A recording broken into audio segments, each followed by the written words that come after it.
À qui faisait référence Emmanuel Macron lorsqu'il parlait de la bête de l'événement? Dans une interview accordée au Financial Times, il évoque, entre guillemets, une bête de l'événement, etc. De quoi il s'agit? On va écouter l'extrait en question, premièrement. Je crois que notre génération doit savoir que la bête de l'événement est là. Et elle arrive. Et qu'il s'agisse du terrorisme, de ces grandes pandémies ou d'autres chocs, il faut la combattre quand elle arrive, avec ce qu'elle a de profondément inattendu, implacable. Il faut le faire en restant conforme à ses principes et n'en rien céder, mais en étant disponible à l'événement pour qu'advienne quelque chose de nouveau. C'est aussi ça. Et donc voilà.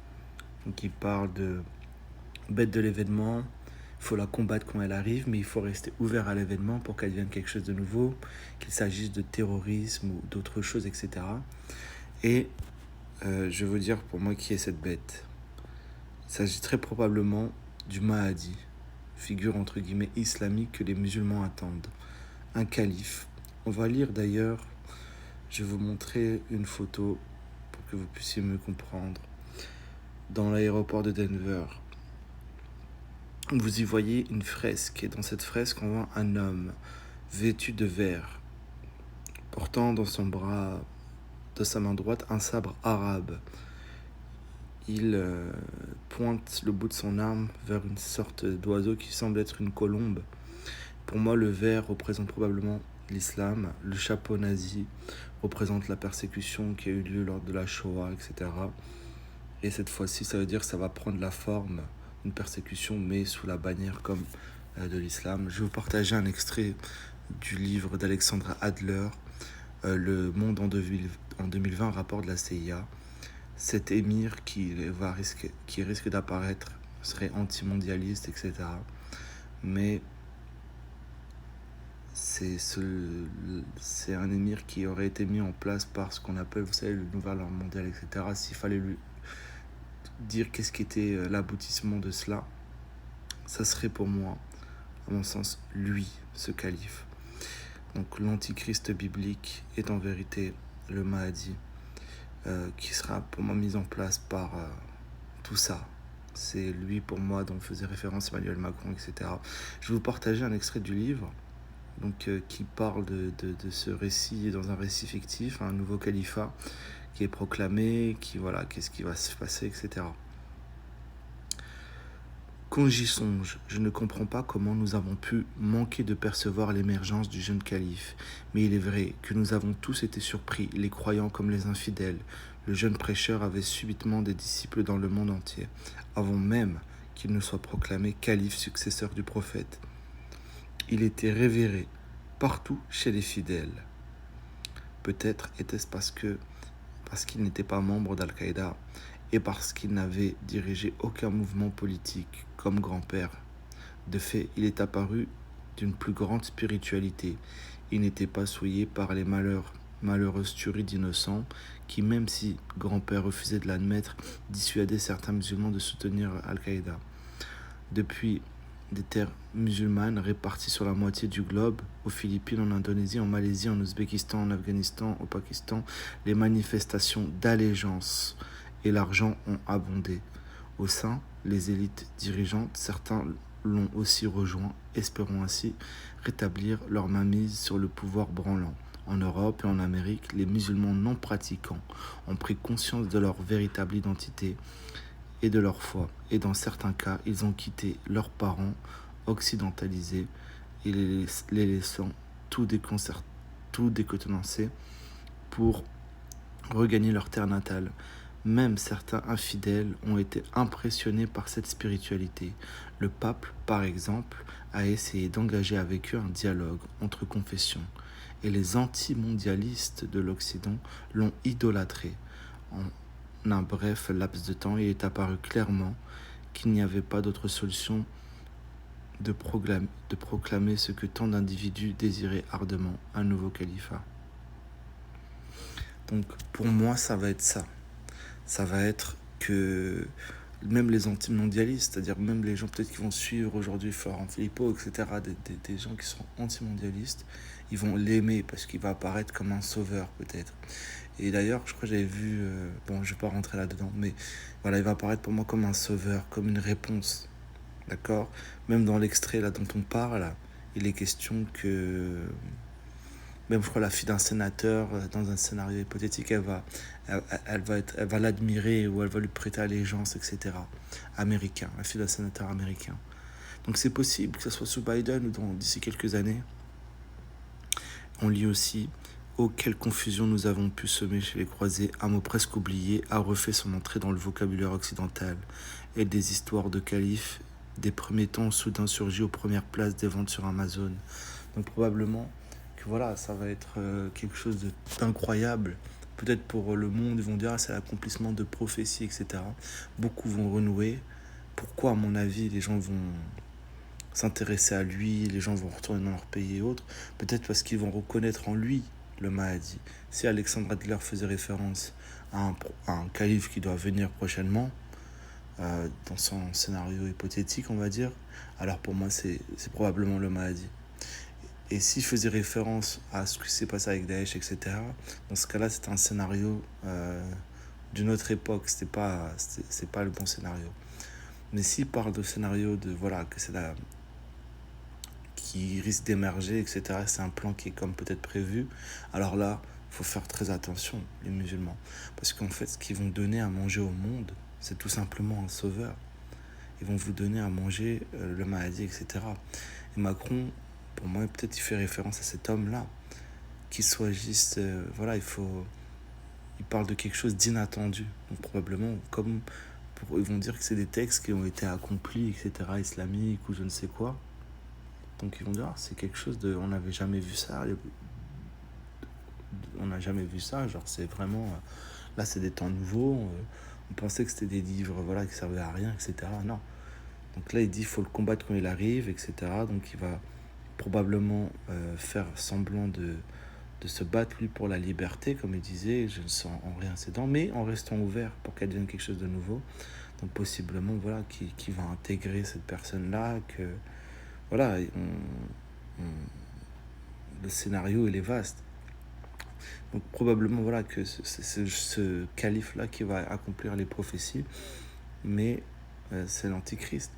Jacques Attali il parlait de un gouvernement mondial dont la capitale serait Jérusalem, rappelez-vous. Et voilà, donc pour moi c'est probablement c'est l'égide de cet émir là, pour moi qui serait probablement le Mahdi, qu'ils voudront accomplir le dessein, le dessein de comme ce qu'ils appelleraient un gouvernement mondial, etc. Parce que ça sera un monde régi par la charia, mais c'est pas l'islam n'est pas la vérité. Donc au final ils auront, avec les musulmans, ils auront la main mise sur beaucoup de choses, parce qu'ils leur permettront de persécuter probablement les chrétiens et les juifs. Donc ça sera ça la véritable persécution, probablement. Les chrétiens et les juifs. D'ailleurs, comme je vous ai montré l'image, on le voit ici. On le voit que ça va être probablement ça. Cet émir, ce symbole-là de l'islam, de persécution probablement. Regardez comment il est vêtu de vert, etc. Donc, avec une arme, des armes dans les deux mains. Est-ce qu'on ne peut pas se dire, est-ce qu'il ne persécute pas une colombe? Quel est le symbole de la colombe? Ça symbolise quoi? La pureté. Donc voilà. Probablement, est-ce qu'il ne va pas tuer tous ces gens-là? Donc ça risque d'être une persécution. Parce que regardez là, le chapeau nazi. Et c'est peut-être comme le symbole de ce qui s'est passé avec les juifs. Mais cette fois-ci, d'un point de vue mondial. Voilà, avec la persécution des chrétiens et des juifs. D'ailleurs, on voit une petite chrétienne, je crois, dans un cercueil, dans une autre fresque. Bon, je sais pas si c'est un rapport, mais probablement. Donc, posez-vous les bonnes questions. Ces symboles, pour moi, c'est de la symbolique. C'est des symboles, probablement, qui ont été mis là. Et ça concorde un peu avec ce que je vous ai dit. Jérusalem, peut-être capitale du monde, du gouvernement mondial. D'ailleurs, pour moi, c'est à ce moment-là, dès qu'ils voudront le faire, dès ils auront commencé à établir le gouvernement mondial, que c'est là que ça va être le retour vraiment du Messie, de ce qu'on pourrait, de mon interprétation. Donc vraiment, c'est les choses, elles sont pas encore là, mais lorsque vous allez les voir, lorsque vous verrez ce que je vous ai dit, croyez et faites gaffe.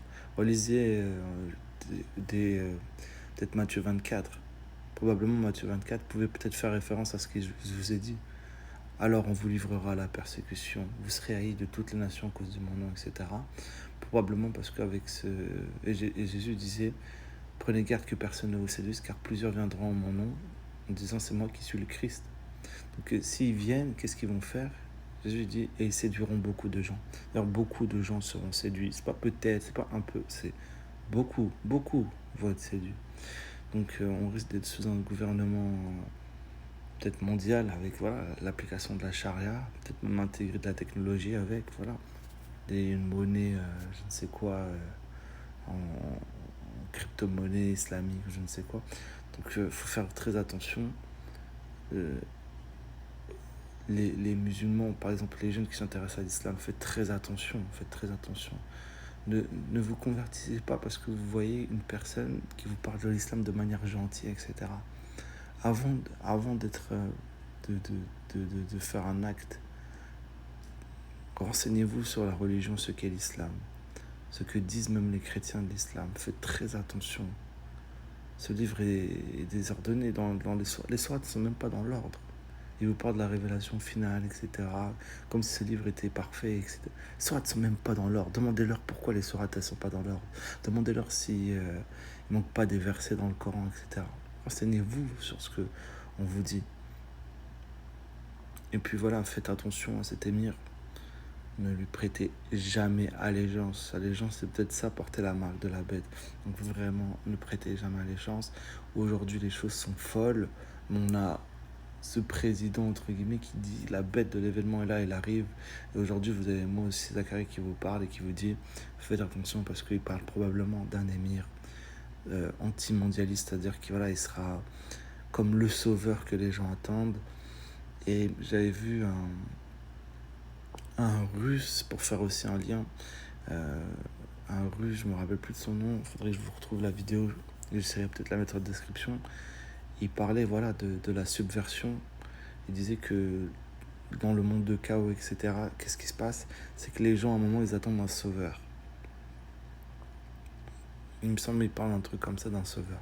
Donc, si c'est un sauveur qu'ils ont tout créé comme ça, ils nous ont créé des tensions, ils nous ont mis la haine pour que personne n'aime le président, pour personne ne les supporte, c'est probablement qu'ils vont ils vont jouer leur atout, leur carte finale, et qui sera l'antichrist, mais les musulmans eux vont croire que c'est un vrai prophète, pas un prophète, mais vont le croire, vont croire que c'est lui le Mahdi, etc. Et possiblement un faux Christ, un scénario, voilà, ils vont faire des fausses choses. Jésus disait, ils feront des grands miracles. Et puis, Paul, s'il faisait référence à un faux Christ, il disait en 2 Thessaloniciens chapitre 2 verset 9, l'apparition de cet impie se fera par la puissance de Satan avec toutes sortes de signes et de miracles mensongers. Paul disait ça il y a 2000 ans. Il parlait des signes et des prodiges mensongers. C'est-à-dire que probablement tout ce qui va être hologramme, ça va être des choses fausses, faux séisme, manipulation du climat, voilà, par des ondes, émettre des sons dans le ciel comme des trompettes probablement, pour créer la venue probable de cette personne. Rappelez-vous, Paul disait par des signes et des miracles mensongers, c'est des faux. Donc s'il faisait référence au faux Christ qui vient du ciel avec des anges, ne le croyez pas. Relisez Matthieu 24 pour comprendre un peu mieux peut-être. Demandez, ayez du discernement, demandez-le. Moi je suis rien, moi je peux me tromper, mais demandez. Est-ce que de Thessaloniciens ça parle bien de l'antéchrist? Renseignez-vous, peut-être moi je me trompe sur toute la ligne. Mais pour ça, faites très attention. Ne prêtez jamais serment, ne prêtez jamais allégeance. Voilà. Donc ce que je vous dis c'est fou. J'ai pris le temps de faire cette vidéo parce que je l'avais en tête, que en fait tout ce qui est Macron, tous ces chefs, etc., leur but c'est de ramener un émir et puis voilà, que les gens croient en lui et que le monde soit berné sous un gouvernement islamique probablement. Et d'ailleurs il y a marqué que le pape, à un moment, il a engagé des pourparlers. Ainsi,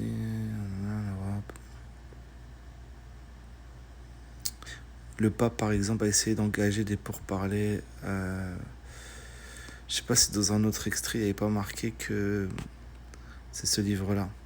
Je sais pas si dans un autre extrait, il n'y avait pas marqué que il était réticent au début. Ça, je peux me tromper. Ça, je suis pas sûr en vrai. On peut enfin oublier même. Mais voilà, faites attention. Si ça c'est préparé, les gars, tombez pas dans le panneau. Tombez pas dans le panneau. Si Matthieu 24, il parle vraiment de la fin des temps, si c'est vraiment ça, et que... Alors, le premier verset de l'avertissement que Jésus nous donne, c'est quoi? C'est un avertissement déjà. Prenez garde que personne ne vous séduise. Quels sont les chrétiens qui vous parlent comme ça? Aujourd'hui à l'église, on vous parle des iPhones, on dirait c'est une église iPhone, les gens ils sont... Peut-être l'église elle est froide, elle est fade. Qui vous parle comme je vous parle? Faites attention. Faites attention. Cet émir, c'est probablement ça. C'est ça qu'ils vont probablement mettre en place. La bête, gouvernement régi par la charia. Vous croyez la charia c'est le paradis? Vous croyez que c'est le paradis? Vous croyez l'islam c'est la paix? Et si vous voyez les musulmans attaquer les chrétiens, les juifs, les persécuter, vous croyez que ça c'est la paix, c'est l'amour?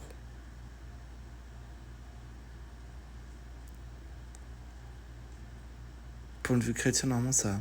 Ce qu'on comprend, moi je comprends, c'est que ça va venir à la fin, le jugement. Il n'y a pas marqué de nous chrétiens, les chrétiens doivent prendre des armes et tuer. Non, c'est pas écrit comme ça. C'est pas nous qui allons faire ça.